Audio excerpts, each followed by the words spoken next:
жанталасасыздар. Неге кредитім жабылмай жатыр деп жанталасасыздар.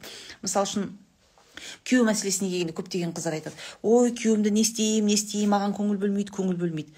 Аллаға тапсыр. Мен үнемі айтам, біз біреуді жек көреміз деп жек көре алмаймыз. Сенде болады, иә, бір қызға мысалы айтамыз, мынау жақсы жігіт тиіп алсаңшы десе не дейді? Жүрегім қаламайды дейді. Жақсы ғой, табысы бар, бәлесі бар десе, жүрегім қаламайды.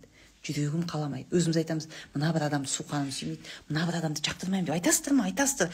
Қанша жақсы көрейін дейсің, жақсы көре алмайсың. Бар ғой, туыстардың ішінде де бар. Жақсы көргің келеді. Өйткені сезімді Алла береді жүрекке. Алла ғана береді. Сондықтан да жүрекке Алла береді деген сөз, яғни біреудің махаббаты керек па? Алладан сұра. Өйткені махаббатты Алла ғана құяды. Адам махаббат жасай алмайды. Үнемі айтамын әйелдер қауымына, біз кімнің көңілінен шыққымыз келеді, кімге ұнағымыз келеді, сол адамның алдында дым құнымыз жоқ. Эмоциональная зависимость дейді, бір адамдарға эмоционалды түрде тәуелділік бар. Біздің көп қазақ әйелдерінде бар. Кеш-кешін күйеу даңду деген сияқты, немесе енемнің көңілінен шыққым келеді, сонда да жақпаймын, көңілінен шыққым келеді, сонда да жақпаймын. Яғни біз кімге ұнағымыз келеді, кімнің көңілінен шыққымыз келеді, сол адамның алдында бізде құнымыз жоқ, құнсыз. Сондықтан біз кімге не істесек те Алланың разылығы үшін жасаймын. Алла разы болса болды. Ал адам, бұл күйеуім, енем разы бола ма, болмай ма, өзінің шаруасы. Все. Не ждать, ожидание состояниесінен шығу, не ожидать. Сол кезде результаттың көкесі болады.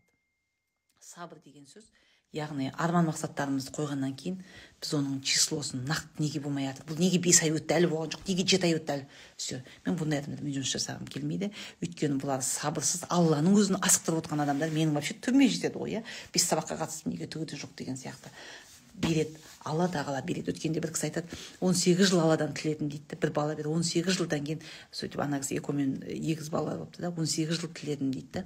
Бірақ ешқашан Алла тағала неге бермей жатсың, неге болмай жатыр деп айтып көрмеппін дейді. Әйтеуір берсең берерсің, бермесең де ренішім жоқ. Берсең жақсы, бермесең одан жақсы.